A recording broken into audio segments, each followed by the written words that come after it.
Thank you, Chairwoman, and thank you, Acting Secretary, for taking the time to be before this committee. And it's important that Congress and this administration continue to invest in rural communities, such as my district. I serve 24 parishes, and create opportunities to help these areas flourish and grow. Organizations in my district have benefited from the Labor Department programs like Youth Build. Since 2001, North Shore Technical Community College in Bogalusa, Louisiana, has hosted a highly successful Youth Build program in a rural, impoverished area. And I am told that this program has an impressive degree or certificate completion rate of 96%. That is above the average post-program placement rate, with many students choosing to go on to attend North Shore Community College to further their education.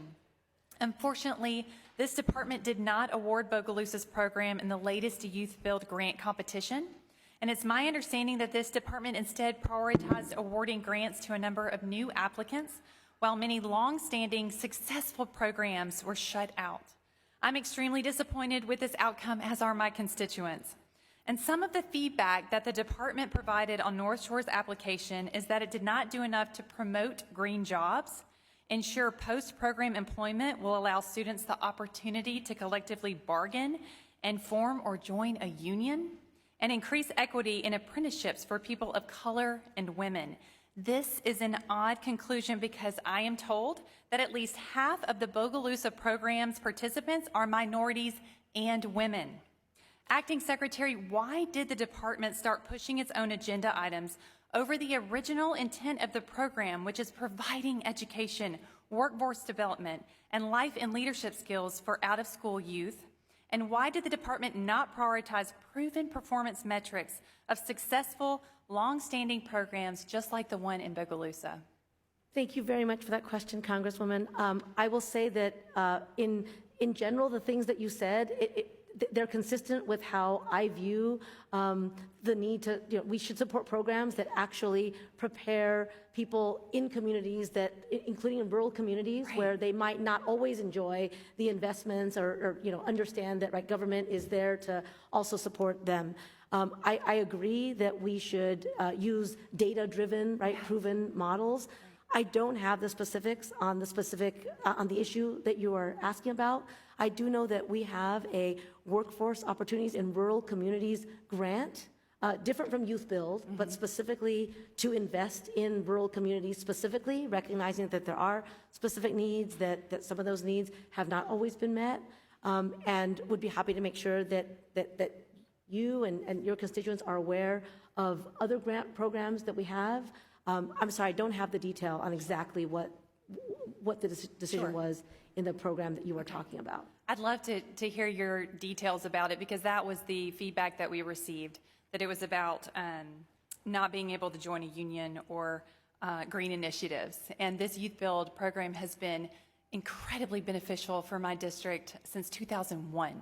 So it's devastating that they were denied this year. I want to switch gears.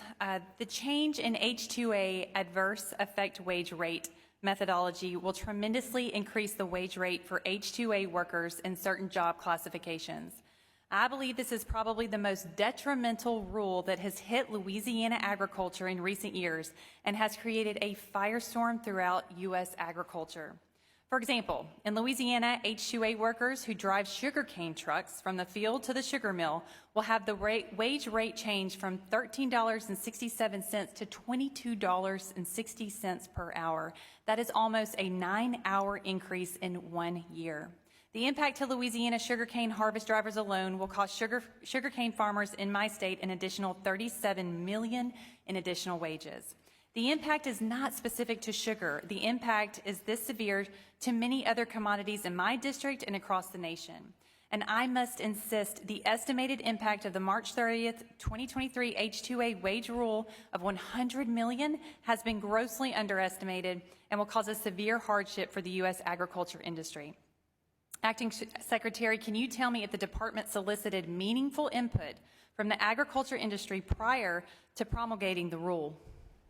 Thank you so much for that question, Congresswoman. So as you're referring to, right, the H-2A program, one of its components is to make sure that there isn't an adverse effect on U.S. workers by using the program. And that's what the adverse effect wage rate that you're talking about refers to. As I've said here, we, as a department, we are very, very deliberative in the creation of any rules, and we do engage with stakeholders, with interested parties to fully understand the impact of our rules, to make sure that we're taking account the multiple perspectives and impacts, and to make sure that we get it right. Right. Your claim to have the industry input based off a survey, but every indication shows that there was low participation in the said survey. And if you asked my constituents, you would have clearly known about these enormous increases in operating costs that are putting farmers out of business in Louisiana. And can you tell me how many agriculture producers in Louisiana's 5th congressional district answered this survey or provided feedback to you about this rule? Ms. Letlow, we're going to have to let the acting secretary submit her answers to you in writing. All of us would like to know the answer to that question. Thank you. I recognize the ranking member, Mr. Scott, for 5 minutes. Thank you, Madam Chair. And Ms. Sue, your life story is an